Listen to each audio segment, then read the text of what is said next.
Hello everyone. Today we will Hello everyone. Today we will discuss the invasion of France. Thursday, May 9th, 1940 was a beautiful spring day in Europe. Many believed that the Germans would launch an attack toward the Balkans. No one imagined that they could overrun four countries, the Netherlands, Belgium, Luxembourg, and France, in a single blow. Life in Paris was normal. The trees were lush and green, cafes were full. General Gamelin had submitted a request for leave. Prime Minister Paul Reynaud had offered his resignation. The previous night in London, Prime Minister Chamberlain had resigned. In Germany, meanwhile, Hitler was addressing his soldiers, declaring that their victory here would determine the next 1,000 years of the German nation. In May 1940, German military strength consisted of approximately 3.5 million men, more than 5,500 aircraft, and 10 panzer divisions. Although the Allies possessed a similar number of tanks, they had dispersed them among infantry units rather than concentrating them in specialized armored divisions, and most lacked radios. Dutch defenses relied largely on flooding specific areas along the path of an invading army. Belgian defenses were stronger. Their lines ran parallel to the Meuse River as far as Liège, and then followed the Albert Canal, a waterway with steep banks that formed a formidable obstacle. At the center of Belgian defenses stood a series of fortresses along the canal, the largest of which, Eben Emael, appeared impregnable. As a joint Dutch-Belgian defensive system, however, this arrangement had a glaring weakness. Along the Albert Canal, the Belgian Meuse defenses were not linked to the Dutch defenses, and this gap would become one of the principal reasons for the rapid defeat of the Netherlands. The Allies believed that the broad strategy of the German attack would follow the traditional Schlieffen Plan, and indeed the initial Fall Gelb, Case Yellow plan proposed by the Army Chief of Staff, Franz Halder, adhered to this model. Even before a copy of this plan fell into Belgian hands in January 1940, Hitler had shown little enthusiasm for it, considering it too conservative and lacking ambition. General Erich von Manstein proposed a bold alternative. The attack would be carried out by three army groups. Army Group C, under General Wilhelm von Lieb, would stage a feint against the Maginot Line, while Army Group B, under General Fedor von Bock, would invade Belgium and the Netherlands. The Allied armies would thus advance into Belgium in expectation of a repetition of the Schlieffen Plan. Meanwhile, General Gerd von Rundstedt would lead Army Group A, the third German force consisting of 1.5 million men and more than 1,500 tanks, through the Ardennes in an armored thrust that would bypass both the Maginot Line and the Allies' strongest divisions. When the Germans struck the Netherlands on May 10th, ground attacks advanced from several points, all converging on The Hague, Amsterdam, and Rotterdam. At Liège and just west of Maastricht, there was a gap of approximately 65 to 80 kilometers between the Belgian defensive lines turning west along the Albert Canal and the Dutch water defenses. The only viable method of bringing Allied or Belgian forces into the Rotterdam area other than by sea was to cross the long bridge over the Meuse at Moerdijk. However, this bridge was seized on the first day of the attack by German paratroopers and held until the arrival of the main German ground forces. In Rotterdam, Amsterdam, and The Hague, German airborne troops captured key airfields and bridges, while Dutch commanders were preoccupied with possible sabotage by Fifth Column agents. Within hours of the German assault, British and French forces abandoned their prepared positions in northern France and rushed north through Belgium to meet the enemy. The French Ninth Army advanced northward from the general area of Sedan, marking the end of the Maginot Line. The French relied on the Ardennes, believed to be impassable to armor, to secure their right flank. This false assumption would become the foundation of Germany's success and France's collapse. Centers of resistance in the Netherlands were subjected to intense aerial bombardment. On May 12th, German tanks were approaching Rotterdam, and the following day, Queen Wilhelmina and her ministers fled the continent for Britain, where they formed a government in exile. On 14th May, realizing the hopelessness of his position, the Dutch commander-in-chief, General Henri Gerard Winkelmann, surrendered the armies north and east of the Scheldt River, effectively capitulating nearly the entire country. On the same day, as the Dutch commander in Rotterdam negotiated surrender terms, numerous Heinkel He-111 bombers appeared overhead. The ensuing air raid devastated the city center and forced Rotterdam's immediate surrender. Near Maastricht, German forces crossed the Albert Canal on the first day of the invasion and entered Belgium, neutralizing the fortress of Eben Emael in a daring pre-dawn airborne assault. Hundreds of elite German paratroopers arrived silently by glider, landed atop the fortress, and systematically destroyed its turrets and casemates with shaped charges. Shortly after daylight, 300 additional infantrymen joined them by parachute. By midday on the 11th of May, the garrison of 1,000 surrendered, opening the road to Liège. The Germans concealed the details of their operation so effectively that Allied strategists believed Eben Emael must have fallen due to treachery, and that the true circumstances of its capture would not be known until after the war. Leading elements of Panzer Group Kleist crossed the Meuse River on 13th May. The following day, German forces effectively breached the Meuse-Albert Canal line and entered France just west of Sedan. Relentless attacks by Stuka dive bombers shattered the morale of French defenders in this sector.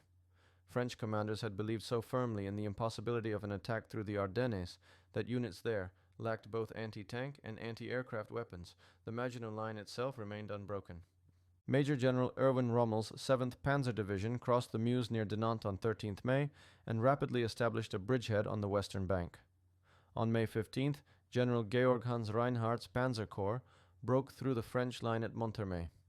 Rommel and Reinhardt drove west into open terrain. Together with Guderian, they opened a breach approximately 100 kilometers wide in the French defenses. Rommel's division advanced so rapidly that it maintained only intermittent contact with high command, earning it the nickname the Ghost Division, as neither Germans nor French were certain of its location or next objective. Meanwhile, Reinhardt's corps approached the Channel ports south of British positions at Arras. In Belgium, Antwerp and Brussels were swiftly occupied, and on 19th May, the commander of the British Expeditionary Force, General John Gort, began to consider evacuation by sea. On 21st May, Gort launched a surprise counterattack against Rommel's 7th Panzer Division at Arras. Two BEF tank battalions, supported by two infantry battalions and elements of a French mechanized infantry division, attacked southward and temporarily stunned the 7th Panzer and part of the Waffen-SS Totenkopf, Death's Head, division. Although the British attack lacked air cover, significant artillery support, and sufficient intelligence on German dispositions, it caused a shock within the German army. By this point, however, Allied communications were so disrupted that the success could not be exploited, and Arras represented little more than a temporary check to the German advance. On 24th May, German units were crossing the canal defenses near Dunkirk, the only port from which the BEF could be evacuated, when an inexplicable order from Hitler not only halted their advance but recalled them to the canal line. The Allied withdrawal to the coast became a race against time before the German pincers could close. Evacuation began in earnest on 27th May, and became even more urgent the following day when King Leopold III of Belgium surrendered his army. The Royal Air Force temporarily secured air superiority over the region against the Luftwaffe, and the Royal Navy, supported by French vessels, courageously remained close to shore, not only covering the evacuation but also extracting thousands of soldiers from the beaches. In addition, a mixed flotilla of approximately 700 civilian boats assisted in the rescue. The near-miraculous success of the Dunkirk evacuation was partly due to RAF fighter cover from Britain's shores, but also to Hitler's fatal order of 24th May to halt the German advance. This order had several motivations. Most importantly, Luftwaffe commander Hermann Göring assured Hitler that the Air Force alone could destroy the trapped Allied forces on the beaches. Hitler himself also believed that Britain might be more willing to accept peace terms if it witnessed the destruction of its army. 3 days later, Hitler rescinded the order and allowed German armored forces to advance on Dunkirk. They now encountered stronger British resistance, and Hitler once again halted the advance, ordering his armored forces to move south and prepare to complete the conquest of France. By the completion of the operation on the 4th of June, approximately 198,000 British and 140,000 French and Belgian soldiers had been rescued. Despite the miraculous success of the evacuation, the BEF was forced to abandon almost all of its heavy equipment, and more than 50,000 British soldiers remained trapped on the continent. Approximately 11,000 of these men were killed during the fighting, and most of the remainder were captured by the Germans. The courage and operational brilliance displayed at Dunkirk became a source of motivation for the British, and on the 4th of June, following the completion of the evacuation, Churchill addressed the House of Commons declaring, "We shall not be content with the defensive war. We have duties to our ally. We must reconstitute and build up the British Expeditionary Force. We shall go on to the end. We shall fight in France. We shall fight on the seas and oceans. We shall fight with growing confidence and growing strength in the air. We shall defend our island, whatever the cost may be. We shall fight on the beaches. We shall fight on the landing grounds. We shall fight in the fields and in the streets. We shall fight in the hills. We shall never surrender." By early June 1940, Denmark, Norway, Belgium, and the Netherlands had fallen.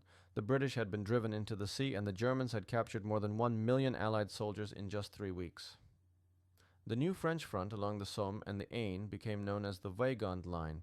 It was longer than the original Franco-Belgian frontier, and the forces available to hold it were greatly reduced in both numbers and morale. The French had already lost 30 of their own divisions, yet the French commander Weygand assembled 49 divisions to hold the new front, while 17 divisions were assigned to defend the Maginot Line. The Germans, meanwhile, had reinforced their 10 experienced armored divisions with new tanks, while their 130 infantry divisions were almost untouched. German forces were redeployed for the new offensive, with 2 new armies positioned along the Aisne. Guderian was given command of 2 armored groupings assembled there. Kleist retained 2 corps to attack from bridgeheads over the Somme at Amiens and Péronne, aiming to converge near the lower Oise at Creil. The remaining armored units would advance between Amiens and the sea. German forces were approaching the French capital. Reynaud and the government had already left Paris for Tours, and there appeared to be no concrete military purpose in defending the city. On June 12th, Weygand told Reynaud and other ministers that France's war was lost and that further fighting would be futile. This was an undeniably accurate assessment of the military situation. The French armies were collapsing under the weight of the German assault. On the same day, on the Channel coast, the 51st Highland Division, a BEF unit placed under French command, faced the inevitable at Saint-Valery-en-Caux.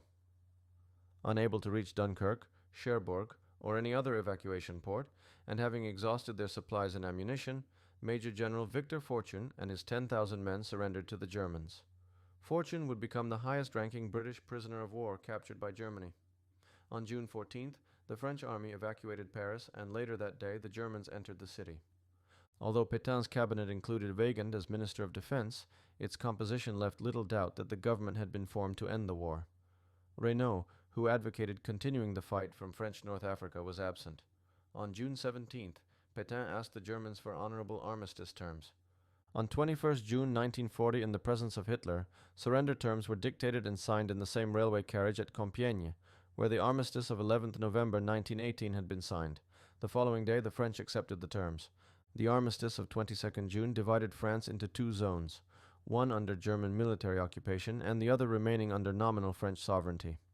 The occupied zone extended from the Swiss border to the Channel and along the entire Atlantic coast to the western end of the Pyrenees. The unoccupied zone comprised only the southeastern fifth of French territory.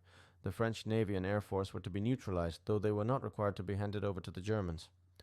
Although France was removed from the war by the armistice, part of the French nation continued the struggle.